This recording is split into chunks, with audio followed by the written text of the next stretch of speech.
It's the I Love CVille Show, fresh from a 1-week hiatus where we recharged, replenished, and frankly reimagined a lot of aspects of the I Love CVille Network. You will see those reimagined aspects materialize over the course of this week as I constantly try to innovate what we do here. I touch on this from time to time on the program. Every month, the I Love CVille Network, some kind of capital investment goes into the network, some kind of improvement done. Some you see, some you do not see. Some are as basic as improving the microphones, adding a camera, changing the lighting overhead, adding an additional social media platform that we can stream upon. Others are more noteworthy and marketplace facing, front and center, if you may. You'll see that as the week gets moving and shaking. A couple programming notes. There'll be 2 episodes of Real Talk this week. Keith will join us in the studio on Wednesday. We will also have a Real Talk with Keith Smith on Friday at 10:15 a.m. So 2 episodes of Real Talk with Keith Smith this week. Tomorrow, Nate Kibler's White Mountain Ministries in the afternoon and Jerry Ratcliffe's The Jerry and Jerry Show in the morning. The Jerry Ratcliffe, our sports show, The Jerry and Jerry Show, it's got a lot to cover. Virginia football, there's no moral victories in college football. And UVA should have beaten Louisville. They had a great opportunity to beat Louisville, just like they had a great opportunity to beat the Maryland Terrapins. And neither victory materialized. And now Virginia is going to look at the schedule and it's going to ask itself, where is a win going to come from as we head into the meat and potatoes portion of the schedule? And if you look at a football team that's got 4 wins now, if they scrape out one other victory and finish with 5 wins, that would be 3 wins in Tony Elliott's first year, 3 wins in his second year, maybe 5 in his second year, maybe 5 in his third year. If that materializes, you're going to have a lot of folks asking what the heck is going on. And the most concerning aspect, outside of the loss against Louisville, was you had a team that was coming in, that was red hot, that was 4-1, that was playing for first place in the Atlantic Coast Conference, that was playing for a top 25 position in both polls. And that stadium at Scott Stadium was maybe 40% full. Maybe 45% full.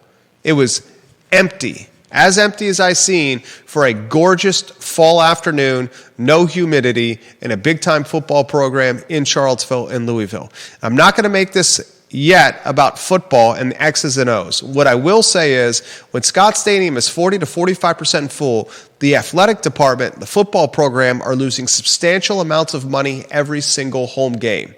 And that money, that revenue, is what funds the other sports that are contending for athletic national championships within the department. So not turning the turnstile, whether it's the fan base's problem, whether it's apathy, whether it's Carla Williams, the athletic department's problem, that turnstile not turning impacts the other teams in the department, and it impacts the economy we call Charlottesville and Albemarle County. You talk to the restaurants, the frontline businesses, you talk to the service-oriented businesses, the folks that rely on 15 to 20 good days a year that determine whether the business is going to be profitable in that calendar year. And they say, when the football stadium is empty, we feel it. When we had Hurricane Helene and we had 10 days or 12 days of rain impact Charlottesville, Albemarle County, and Central Virginia, I heard from the small business owners.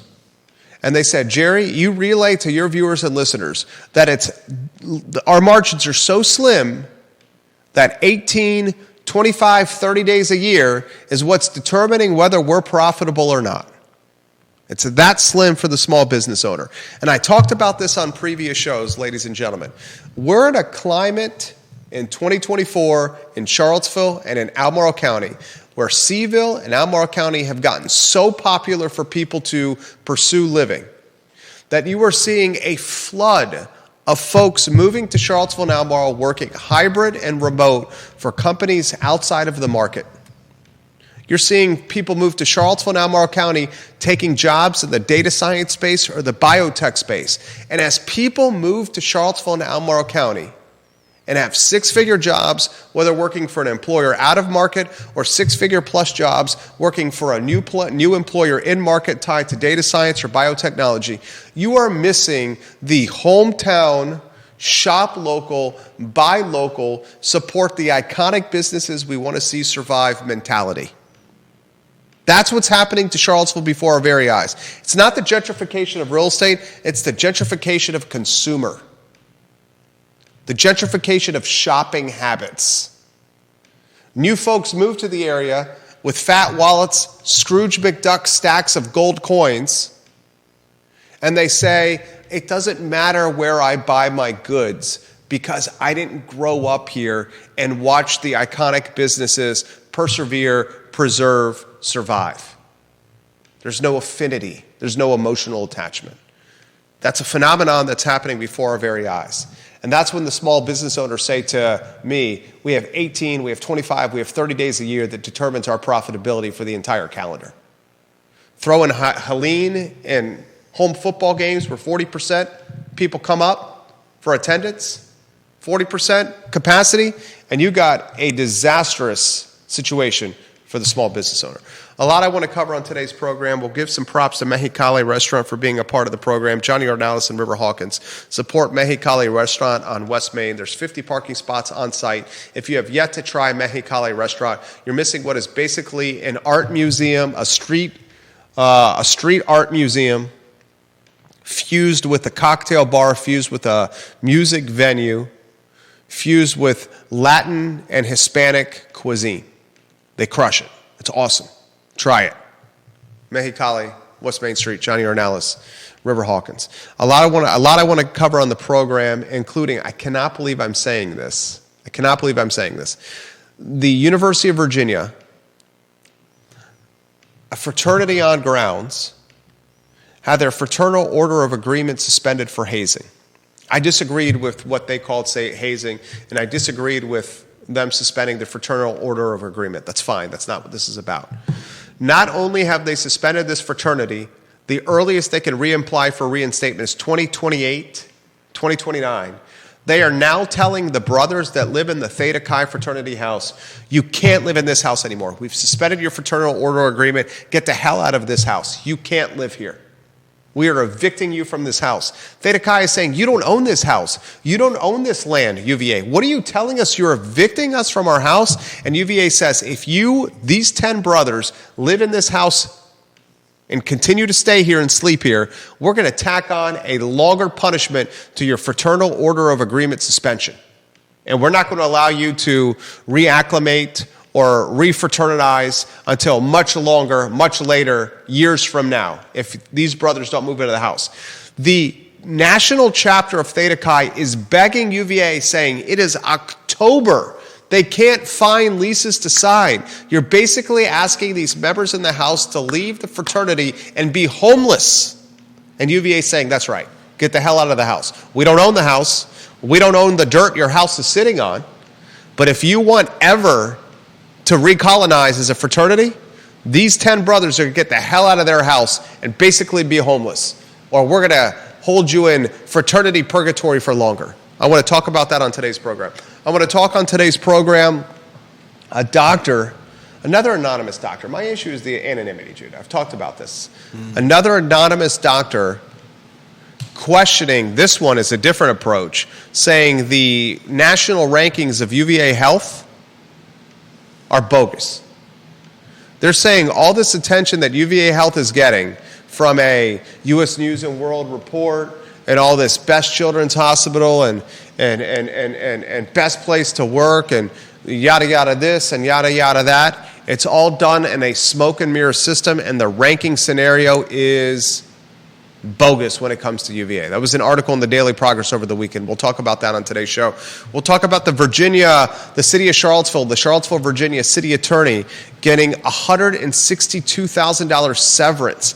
This man, Jacob Stroman, I've reached out to you via LinkedIn to see if you'll come on the program. I hope you do, sir. I sent you a message. I swear it would be a fair interview. You ask anyone that comes on the program, even Nakia Walker, and they've gotten fair interviews from yours truly.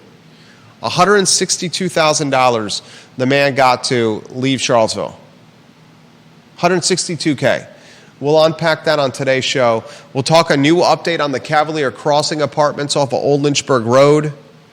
The buyer's an out-of-market buyer is basically feeling pressure from Michael Pruitt and the Albemarle County Board of Supervisors on how they have handled the, what would you call it, the acquisition and the remodeling of Cavalier Crossing. Mm-hmm. Did the out-of-market buyers do anything wrong? They gave the tenants notification they were not going to renew their lease. Mike Pruitt has said that they should have provided them, what, more heads up, security deposit assistance, a rehoming package of where they should go. I mean, interestingly, the out-of-market buyers, Bonaventure Multifamily Income Trust, said, okay, maybe we could have done things differently. There's a wrinkle to this story. You know what the leverage Pruitt and the Board of Supervisors had? Cavalier Crossing and Bonaventure Multifamily Income Trust is looking to add potentially more apartments to the location. And for them to add more apartments to the location, they're going to need support and approval and the green light from Albemarle County government. That's called leverage. They got leverage. And because of that leverage, Cavalier Crossing, the out-of-market buyer, is doing things a little bit differently. We'll talk about that on today's program. A lot we're going to cover, including the Lewis Mountain neighborhood deals that have now closed. I'm going to offer some insight into that deal flow, including acquisition price, and we'll respond and react to the Louisville UVA game. Do you have a two-shot ready to go, Judah? Is Twitter not live?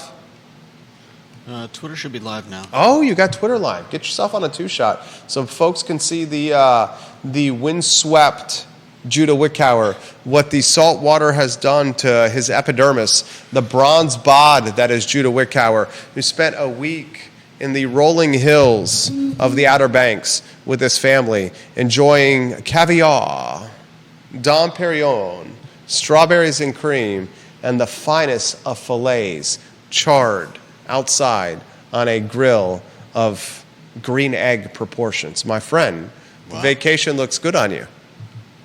Is any of that true at all? I don't think there's a word of it that is actually true. Ginny Who, thank you for the retweet. A little bit of hyperbole. How was the vacation? Let the viewers and listeners know what you did. Yeah, it was good. It's good to have you back, Judah. I missed you. Thank you. Well, we were in the Outer Banks. Beautiful weather. A little bit windy, but nice. Temperature was great. Water was fairly warm, at least after you get used to it. And the water was fairly warm. Yeah. I'm not sure why that's surprising. I mean, it's October in the Outer Banks. Nothing like going to the October in the Outer Banks. Go ahead. Yeah. Had a good time. Got to see the Northern Lights from. Yeah, that was nice. From there, I don't think as clear as people were seeing it up here, but it was still an quite beautiful surprise. Yeah. Let me ask you this question: besides the beach and the ocean, what element of the Outer Banks? Did you go to Duck? Did you go to Corolla? Did you go to Nags Head? We stay in Corolla Light. Corolla Light. That's a beautiful area. It's about as far north as you can go without running into the water. Yeah. Corolla Light's beautiful. It's a beautiful spot. Besides the beach and the ocean, what element of Corolla Light would you like to see here in Charlottesville, Albemarle, and Central Virginia? What element of Corolla One aspect. Light? Don't overthink it, Judah. I don't know if any of the aspects of the Outer Banks would fit in Charlottesville. Wait, don't overthink it. What aspect of quality of life would you like to see come to Albemarle, Charlottesville, and Central Virginia? I mean, it'd be nice to have dunes and a beach. Besides the beach. I'm not sure what you're asking. You could say the intimacy. You could highlight a restaurant. You can highlight an experience you had with your family. You could highlight walkability, bikeability. You could highlight live music. You could highlight transpo. You could talk I mean, there's so much. They managed to pave a good portion of the road, both sides, up and down for miles in like days. It was amazing. The efficiency of the work crews paving the roads there are definitely something that I would transplant to Charlottesville. There you go. That's one. Kevin Yancey says fresher seafood, Judah. That's one for you. Yeah. I will highlight this.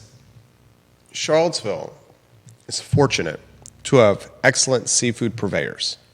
Mm-hmm. Anderson's on Ivy Road. Ted Anderson is doing amazing work. His kid's now actively involved in the business. Mm-hmm. Anderson's on Ivy Road is excellent. Crozet Seafood, if you have yet to try Crozet Seafood, it is very, very good. And I'm going to tell you a little secret if you do not know this. And I hope this gets back to Mick Markley, friend of the program, talented chef, formerly the chef and food and beverage aficionado behind Mangione's on Main. Mm-hmm. Mick Markley makes a mean seafood sandwich. You like lobster rolls? Try the one at Crozet Seafood, Mick Markley's special. Across from the Harris Teeter. It's very, very good. I also want to highlight this experience. My wife and I took our two sons to Endless View Farm. It's in the Waynesboro, Augusta County area. Endless View Farm for their fall festival. We had a fantastic time at Endless View Farm. Our 6-year-old was using what is essentially a super deluxe potato gun. You know those guns that shoot potatoes? Yeah. This one was on steroids, and it shot apples at a rusted up, beat up car. He had 10 shots that ripped apples. If this thing shot someone from 25 or 30 yards away, it could kill somebody. That's how fast these apples were coming out. And he was ripping these apples at a rusted up, beat up car. There was a massive jumping pillow trampoline. There was duck races. There was goats. There were sheep. There were cows to pet. Nice. Bubbles to blow. A train to ride. Endless View Farm in Augusta County, Waynesboro area. Cool. We closed the Sunday afternoon by visiting downtown Waynesboro, where they had the Fall Foliage Festival. And then we finished at Basic City Brewery, where Daddy got some daddy juice, the Basque Dippa ×2, and Mommy got some mommy juice, the Sixth Lord. We also had some lunch. The boys played the arcade games. What's the hockey game that you can play in the arcade where it's got the air that blows out? Air hockey? Air hockey, thank you very much. That's why you're here, Judah. You make the big bucks for the air hockey. Thank you very much. Played a little basketball game in the arcade where we shot the basketballs as well. Waynesboro is thriving. Mm-hmm. If you, viewer and listener, want an opportunity to take your family somewhere, and this is coming from someone who bleeds Charlottesville, bleeds the downtown, bleeds Albemarle County, Waynesboro is thriving. Downtown Waynesboro is full. It is humming with foot traffic. There are no vacancies. The Fall Foliage Festival in downtown Waynesboro was going toe-to-toe with the Crozet Arts and Crafts Festival. Nice. Separated by maybe, 15 miles? I don't know the exact separation as the crow flies. It doesn't matter. The Crozet Arts and Craft Festival, I believe, was pay to play if you wanted to get in. The Fall Foliage Festival in downtown Waynesboro was free. And there were thousands of people there.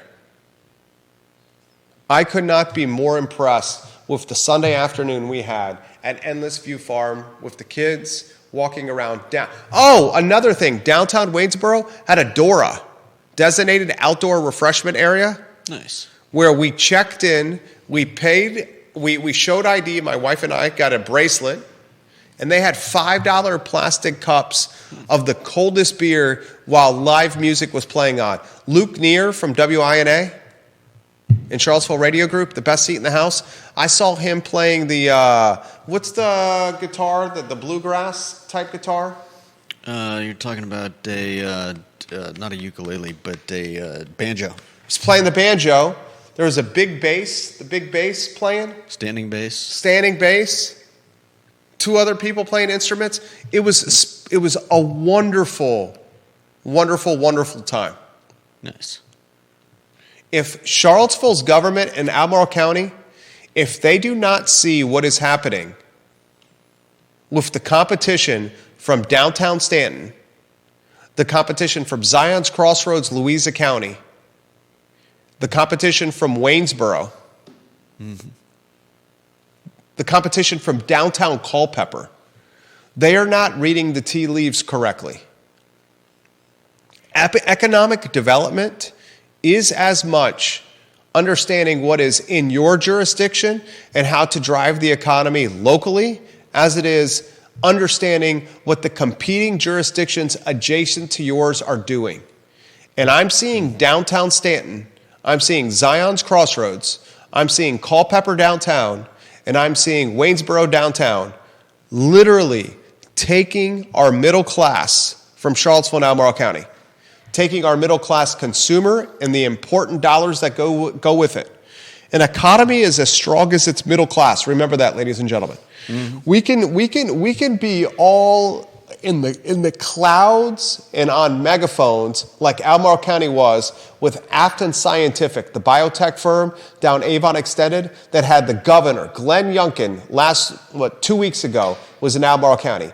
And he was championing, was it a $200 million investment with Afton Scientific? Let me get the exact number. It'll be at the top of Google search. Glenn Youngkin.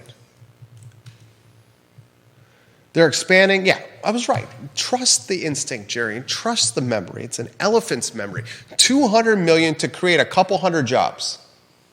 We can talk about that all day. That's a big deal. That's a big deal. We can talk about Paul Manning and the $100 million for the Fontaine Biotech UVA research. We could talk friend of the program, Jeffrey Woodruff's data science school all day, and it's a big deal. Thousands of jobs being created. Northrop Grumman, $200 million at Waynesboro for that new facility, average $94,000 salary for those jobs. We can talk about those. But if at the same time we are not finding jobs for the middle class of our community, or we're allowing the middle class of our community to move to the tree streets of Waynesboro. My wife and I were driving up and down the tree streets of Waynesboro. We were hoping our 22-month-old would sleep in the back of the family Ford Explorer. He wasn't sleeping. He's showing signs of getting out of the afternoon nap. Oh, Lord. We had to cut the binky. You know what the binky is, the passy? Yesterday was the first day no passy, no binky for the 22-month-old. Wow. That's a big deal, Judah. That's a big deal for sleeping through the night and self-soothing. Mm-hmm. So we're like, all right, we're going to try no passy, no binky. See if he sleeps in the Ford Explorer. We're going to drive through the tree streets. Have you taken a drive through the tree streets of Waynesboro? Oak, pine. Have you taken? I haven't recently. Ladies and gentlemen, you have the most beautiful Victorian homes within walking distance of a thriving downtown mall. If you're middle class and you're in Charlottesville, you ask yourself, if you're in the service industry and you're in Charlottesville, you're asking yourself, am I going to commute 45 minutes to the city for my job, or am I just going to work the same job here in downtown Waynesboro? Yeah. Fantastic time we had. All right. A lot we want to get to. I want to highlight some of the viewers and listeners watching the program. Dr. John Shabe, love this man. When John Shabe comments, I listen. He says, other jurisdictions are happy to have Albemarle County resident and business dollars. They appreciate their constituents. He says, Waynesboro has done an amazing rehabilitation. Mm-hmm. Downtown Waynesboro, John Shabe, you're 100% right. It's the first time I've been in downtown Waynesboro, and I saw your brewer. I saw your new brewer at the Endless View Farm, John, with his family. It was great to talk with him.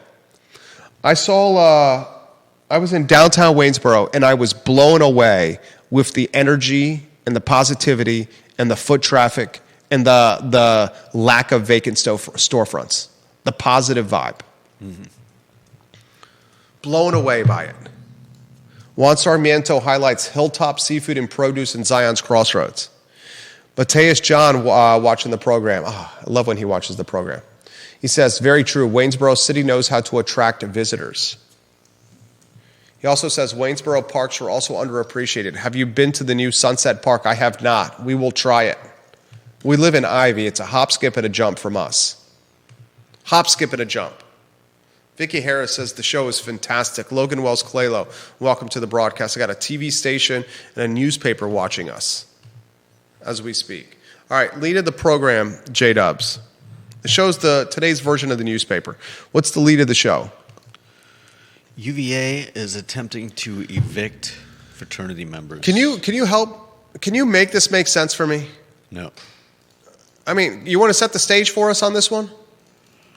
I mean, all I can figure is that the investigator who recently resigned was very much a part of UVA's feeling their policy on fraternities. Okay, we need to set the who, what, when, where, why stage first. With his leaving, the city, the UVA is attempting to tell Theta Chi, the fraternity that recently lost its charter. It's telling them that it needs to evict the fraternity members that are living in their off-campus, privately owned off-grounds. house. First, okay, let me set the who, what, when, where, why. Okay, so I have the benefit of succinct. Okay, hazing, Theta Chi, investigation. UVA didn't like the hazing that Theta Chi was doing. Mm-hmm. The extent of the hazing consisted of wall sits, push-ups, sprints, carrying a pledge pack. In the pledge pack were cigarettes, condoms, and other things brothers asked the pledges to have on their person. They required the pledges to memorize the fraternity creed and other facts about brotherhood. They made the pledges eat hot sauce and drink. I did way worse as a pledge of Phi Kappa Psi. I don't find what they did actually hazing. You want to know what hazing is? Don't sleep for 3 straight days. We had to do that. I mean, it's all Eat hazing. Just because it's not heinous Eat doesn't mean live it's not goldfish. hazing, but 7 of them. We had to do that. Drink skunky keg beer that's been sitting outside for weeks. We had to do that. Wall sits for hours. To Judah's point, in 2024, hazing is this. You know what hazing is in 2024? You gave somebody a high five, and that high five was a little bit too hard. You're hazing. You gave someone a chest bump, and that chest bump was a little too physical. You're hazing. What, Judah, you're going to say the hot sauce? No, now you're just being goofy. I mean, you're not serious, right? I am being serious. And most people are, many people think how I'm thinking. But that's not the point of what we're talking about here. The point of what we're talking about here is UVA's administration deemed what I outline as so severe that they suspended Theta Chi's fraternal order agreement. These are all facts. The earliest that they can reapply as part of this suspension is 2028, 2029. Fact. You have 10 brothers living in the Theta Chi house that can't move out of the Theta Chi house because they're telling the University of Virginia all the leases for off-grounds housing have been signed. We have nowhere to go. UVA says, I don't give a duck. Quack, quack, quack. Get out of the house or we're going to add more time to your suspension. And now Theta Chi National Chapter is saying, you don't own our house. You don't own the dirt our house is on. We're telling you these students may be homeless. We've put in their leases with us, the national chapter who owns the house and the dirt, that they can't have parties, they can't have social gatherings, they can't have late night activities, they can't haze, they can't rush or pledge or get students to join the fraternity. They can't do any of this. But all we're asking you, UVA, is to allow these men to continue living in this house that doesn't even have letters on it anymore because they will be homeless otherwise, and the parents are backing up what we're signing. And UVA says, I still don't give a duck. quack, quack, quack, quack, get the hell out of your house, go find somewhere else to live. That's it. And you know what I just said is right there, right? Yeah, I think the fact that the university, I think the fact that there are no apartments to rent is beside the point and unrelated to anything here. It doesn't matter. The fact of the matter is that the university is trying to force them to evict the students from private housing, which is patently absurd. Patently absurd. We're such, and welcome back, Jerry and Judah, okay? This is the Monday topic of the talk show. We're in such a woke time for the University of Virginia that a university who's in charge of helping students mature from teenage years into adulthood, a university experience is a rite of passage. And the administration and the infrastructure in charge of creating a safe rite of passage for students based on education and based on understanding social norms or maturing as men and women, this infrastructure is saying to 10 men, we would rather you be homeless than live in the house that was a fraternity. Ladies and gentlemen, that is a terrifying period we are living in right now.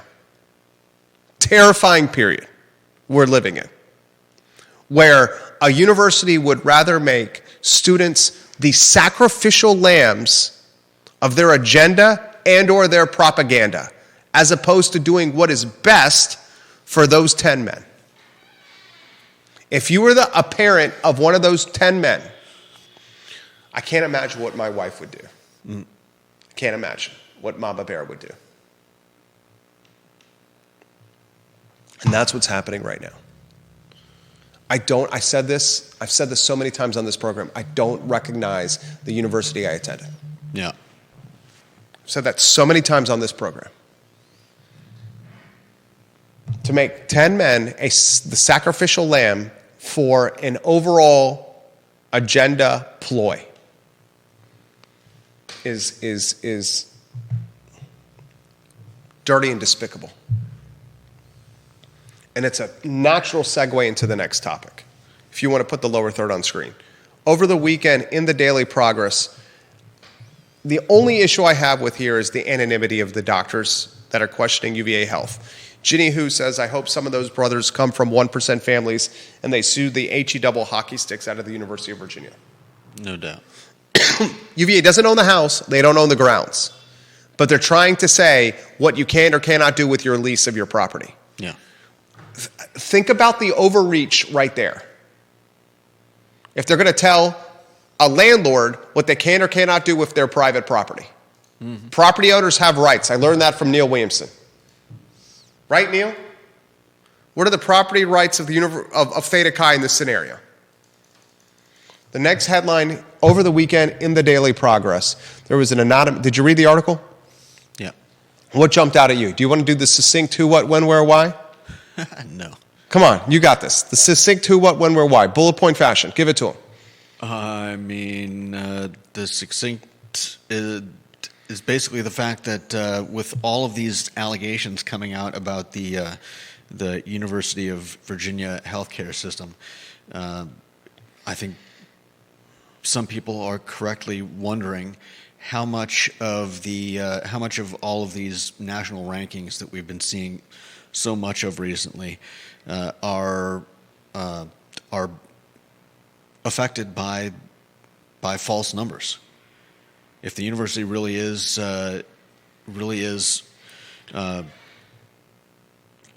filling out false information to cover their butts and to make the university look good, how accurate can these rankings really be? There it is. That is a fair question. That is a fair question. Yeah. You watch the I Love CVille show. You watch what we talk about here. We try to cut through the BS and we ask questions. We have conversation that is authentic. It's real. It may not be what's popular and it may not be the norm. And you may agree with some of it and you may disagree with some of it. But one thing we are is true to the story. And what's true to the story is you have national rankings, statewide rankings, being attributed to a health system where doctor after doctor, physician after physician are claiming that the stats are juked. Yeah. This is The Wire all over again with juking the stats. Bunny Colvin, Amsterdam, and juking the stats.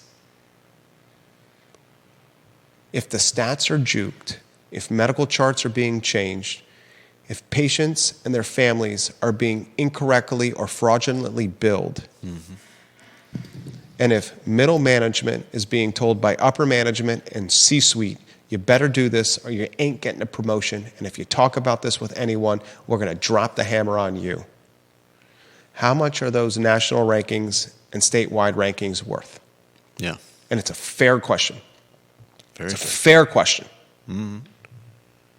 That's what the over the weekend article in the Daily Progress was about. The only issue I have with those that are speaking out is they're not speaking out like I'm speaking out right now. You see me on screen or you hear me? What's on screen right below my name? Put our names on screen. It says Jerry Miller. It says Judah Wickower. Name. We're not employed by UVA, though. Dude, if you're going to talk the talk, if you're going to walk the walk and talk the talk, you better put your name on it. Only issue I got. The next headline. What is it? Let's see. Our fine and now retired Charlottesville attorney.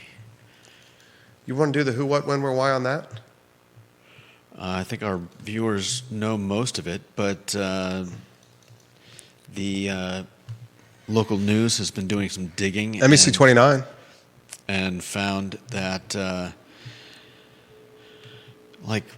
found that the former city attorney, Stroman, who retired after spending, 4 months on paid leave, has received a $162,000 severance package. How much work did he do on the clock while in Charlottesville as the city attorney? I mean, he was here and actually working for, was it 9 months? 8 months? City of Charlottesville did well by Mr. Stroman. He did very well. I love that kind of work less than a year at a job. I asked you to 4 months paid leave and then get a severance package that's essentially, what are you going to do? Sounds like somebody had Take some a year off? Sounds like somebody had some leverage. Could be. He had some leverage. Who is it? He had leverage? Obviously. What kind of leverage? I mean, I would imagine, and I don't know this for conversation. Have a history of giving fairly good severance packages? I'm spitballing here. I don't think the city has a very good history of giving good severance packages. What about... You're going to highlight Dr. Brackney? The extent of what Dr. Brackney's severance package was, I'm going to sue you, Charlottesville, because you're not giving me one, and I'm going to sue you because you fired me because I was a black woman. That's not a severance package, though. Right. She didn't get one. So then she had to initiate a lawsuit against the city to try to squeeze some money out of it, and nothing materialized. City of Charlottesville said, you want to sue us? We're going to do nothing. Your lawsuit is meaningless. You got an attorney from the late Johnny Cochran's law firm to come to Charlottesville and to come to City Hall in a three-piece suit and to do a dog and pony show with a press conference and to try to intimidate us. And we're going to sit back and do nothing. And you know what happened to that lawsuit? Yeah, nothing. Nothing. I'm not sure why we're talking about Brackney, though. My point is this. It doesn't have, I wouldn't say it has maybe you could make the argument a severance package histories with the city manager. And they've paid a lot of city managers severance. Mike Murphy. Is it Maurice Jones? Sorry, I just kicked your camera. All right, I'll stand corrected. Maurice Jones, Mike Murphy, they got good severance packages. Judy, I'll give you your point there. That one will work right there. Who was the interim city manager? Gosh, I can't believe I'm drawing a blank on him. Came on the programs digitally. Chip.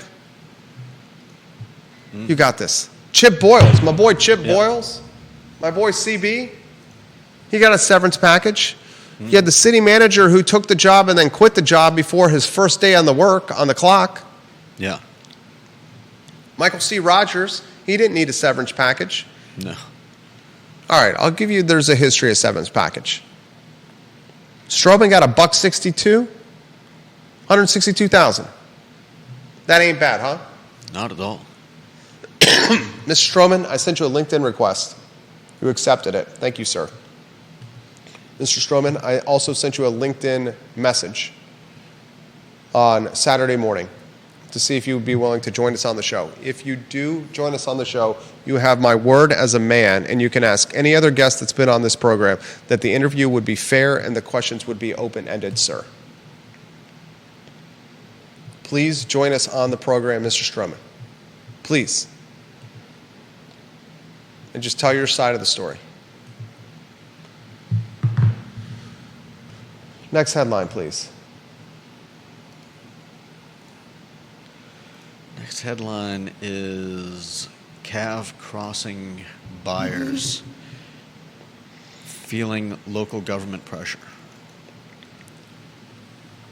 All right, here's the nitty-gritty on this one. Mike Pruitt, Albemarle County Supervisor, Scottsville District. First year on the job, Supervisor Pruitt. He reads in the Charlottesville Tomorrow nonprofit news website, CVilleTomorrow.org. Interestingly, they have a manager-editor position that is up for grabs. They just hired their managing editor. Now they're having to replace the managing editor again. He reads on CVille Tomorrow that Cavalier Crossing, an affordable apartment complex on Old Lynchburg Road, has been sold. And it's been sold to an out-of-market buyer. And the out-of-market buyer is notorious. Is notorious the right word? Or has a precedent? It's a fine line between notorious and has a precedent of taking affordable housing, buying it, and converting it into a luxury for-rent real estate. 560 apartments. Many of those apartments rented, 500 apartments that rent for $560 a month. Yeah, single bedrooms. Single bedrooms that rent for $560 a month. One of the few places in Charlottesville and Albemarle County that you could rent by the bedroom. Yeah. Which made them affordable. You're not having to rent the apartment suite in totality. You can rent individual bedrooms and be grouped with strangers. Yeah. And these out-of-market buyers said, guys, this real estate model, student housing, was failing. If we kept it at $560 a month for individual units, this apartment complex, Cavalier Crossing, would not be able to sustain itself. So we are going to buy a distressed asset, and we're going to do a 1031 exchange by selling a portion of an apartment building that we own in Norfolk to buy this one over the city line in Albemarle County. And we're going to then take this apartment complex and we're going to remodel it, and then we're going to re-rent it at a higher price point. Mike Pruitt learned about this for the first time on CVille Tomorrow. And then he used the influence of government to put a little pressure on the out-of-market buyer and to help the tenants that were not screwed. The tenants were not screwed. Are you going to argue with me that they were screwed? No. Okay. Tenants who had their leases not renewed. He offered some assistance with the tenants using taxpayer money to help them with security deposits at the next place that they were renting. And then he went to the out-of-market buyer and said, you need to create an exit package that is a little bit more communicative to the folks you're displacing. And that exit package is going to include other apartment complexes that they should consider renting themselves that they may not know about. And the out-of-market buyer, a huge REIT that's got billions under holdings, billions of assets under holding in their holding portfolio, the out-of-market buyer said, okay, the interesting wrinkle of this article that should have caught your attention and my attention and everyone's attention that read it is the out-of-market buyer is considering adding more density at this space. And if Bonaventure were to apply for a rezoning, it would be the Board of Supervisors that would have to grant it. So the out-of-market buyer needs the Board of Supervisors to grant it the rezoning to add more density at this location. And that is called what, Judah?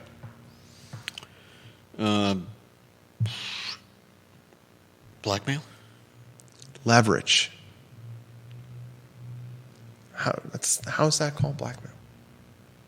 If you don't do something that we want to do, then Government doesn't have to give them the zoning, the approval to rezone their property. I didn't say they did. So then it can't be blackmail. Okay. It's leverage. Government realized, and Bonaventure realized, that if they were going to add more density to the site, they needed the green light from the Board of Supervisors to do it.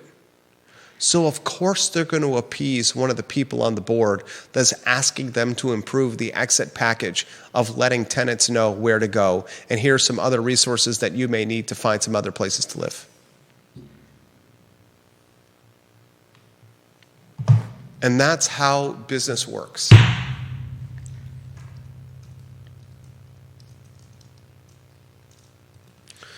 And whether people want to hear this or not, this is what the reality is. The CEO of this company, and this company is a pros pro company, Dwight Dutton, the founder and CEO of Bonaventure Multifamily Income Trust, he said this: we bought the property with the intention of converting it to a market property rather than a buy-the-bedroom failed student housing as a way to make sure this property continued to serve the community for many years to come, albeit serve potentially different residents than some of the residents that are currently living there now. But if this were to continue under the current approach, the property would not be able for anyone to live because it is not economically sustainable the way it is now. Mm-hmm. What is he saying? What is he saying right there? What is he saying? I mean, I thought it was right there. What is he saying? He's saying we can't make this work at the prices that it's currently at. Exactly. And he's saying, if we keep it the way it is, it's just going to basically crumble down and close, and no one's going to be able to keep maintaining it because the numbers don't support it. Mm-hmm. And then Albemarle County would lose it on its tax rolls. We're come in and pump millions, if not tens of millions of dollars into it. And we're going to keep it on the tax rolls of Albemarle County. And then he says it's going to fit a tenant model of what, 80% AMI? I mean, that should be fairly easy, right? 60 to 80% AMI. 2024, that's $73,000 for a family to $97,000 for a family. That's extremely easy. Yeah.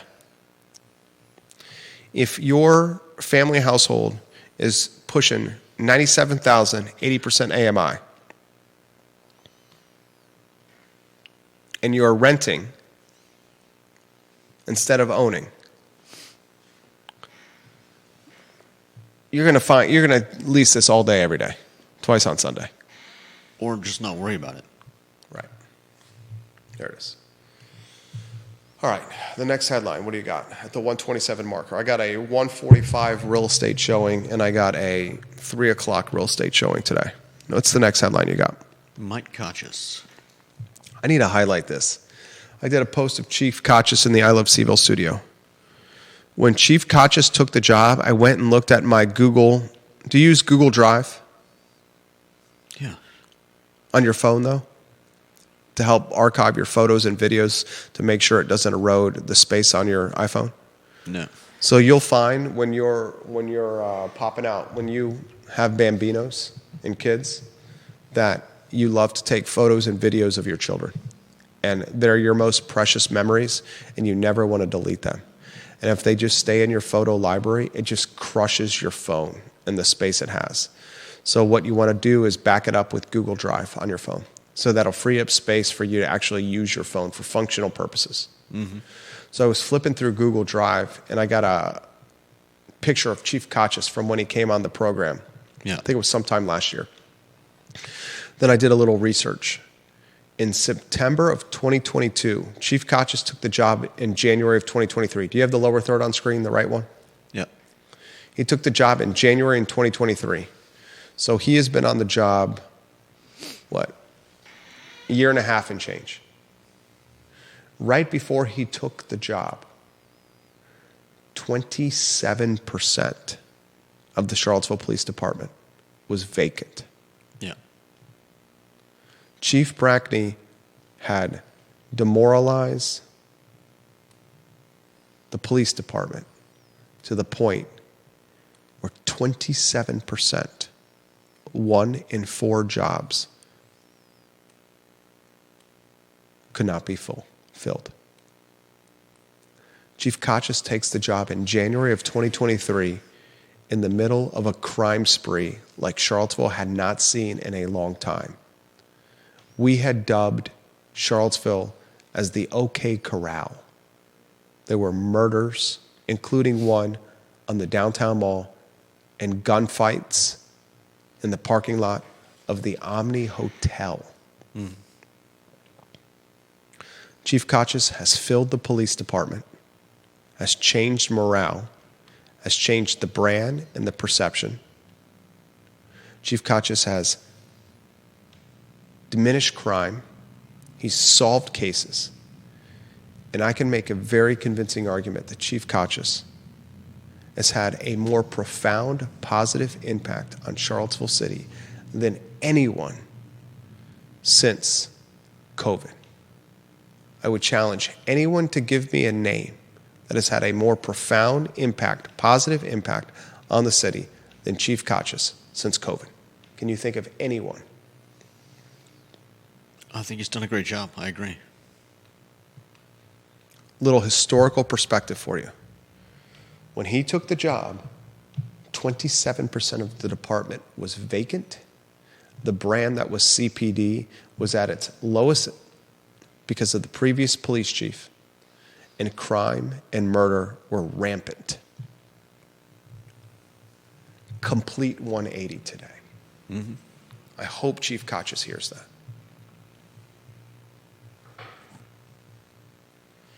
What other things we got on the docket?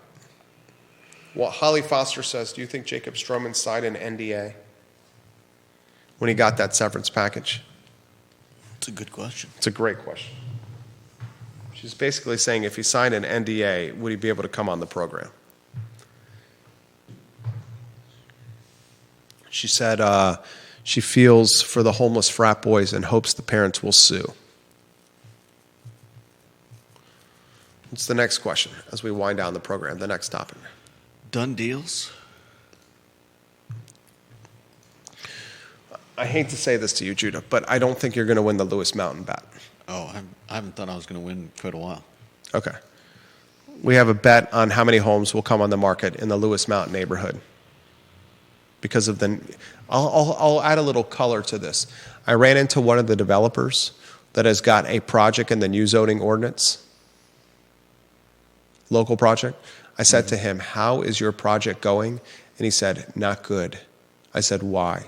He says, we're at a complete standstill because we haven't heard anything from the city. Exact words. Par for the course. Exact words. In regards to the Lewis Mountain neighborhood, Judah and I have a bet. The bet is how many homes will be for sale, not sold, but for sale, listed in the Lewis Mountain neighborhood. Mm-hmm. The over-under was put at 9. Anything under 9, I win. Anything over 9, Judah wins. Judah's at 3 right now. Ladies and gentlemen, we now know the sales price of some of those homes that Judah has. in the 3 category that were listed and have now since closed.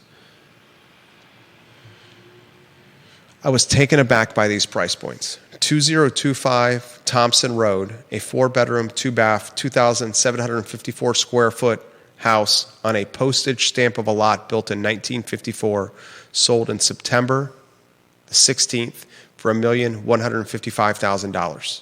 $1,155,000. 2003 Lewis Mountain Road, 4-bedroom, 3-bath, 221 square feet, postage stamp lot, built in 1930, a year that's basically 100 years old, sold for $930,000. And the third home on Judah's list, 307 Alderman Road, which is right next to where those townhomes are going to be built, sold for $700,000. This is a realtor that was an owner agent. 3-bedroom, 1.5 bath, 1,300 square feet, 0.35 acres. Posh, Tony, affluent. You got a house that is 1,300 square feet, 3-bedroom, 1.5 bath, with the $700,000 acquisition tag, despite being next to a job site for the next 18 months. Mm-hmm. Think about that, ladies and gentlemen.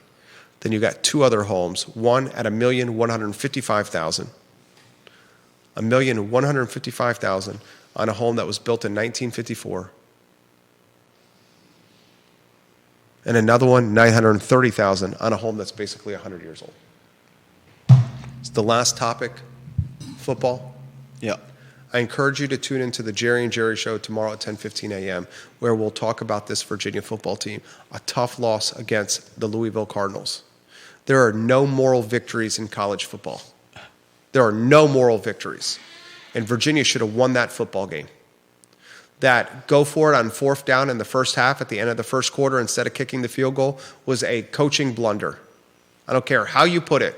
Oh, if it went his way, we would be calling him a genius. It did not go his way. And when you're paid $4.5 million and you make mistakes like not kicking field goals at the end of the first quarter in a 7-7 game, that's a coaching blunder. You lose to Maryland, you lose to Louisville. We're not going to say how we did last year. Oh, they lost so many games by just a few points. It's a moral victory. That's BS.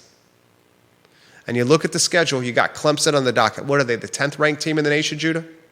Clemson Tigers? Sure. 10th in the nation. You think they're going to win in Death Valley? The Maryland game and the Louisville game should have gone Virginia's way. And that would have made bowl eligibility as you go into the meat and potatoes of the schedule. Now they got 4 wins, and you got to look at that schedule, and you got to ask yourself, where's the next one going to come from? And I'll close with this. That stadium, 40% full.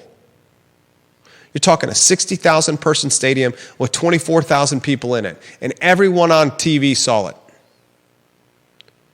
And all the merchants locally see it. The fan base sees it. Apathy, the program, drowning in it. And multiple business owners have reached out and said, hey, there's 18, 25, 30 days a year that determine whether we make money or not. And 40% full stadiums aren't going to do it because those 6, 7 home games are the ones that determine whether we make money or not. Mm-hmm. It's the Monday edition of the show. We're back, baby. We're back. And we got changes to the I Love CVille Network that we're excited to announce all throughout the week. Judah Wickhauer, Jerry Miller, the I Love CVille Show. So long.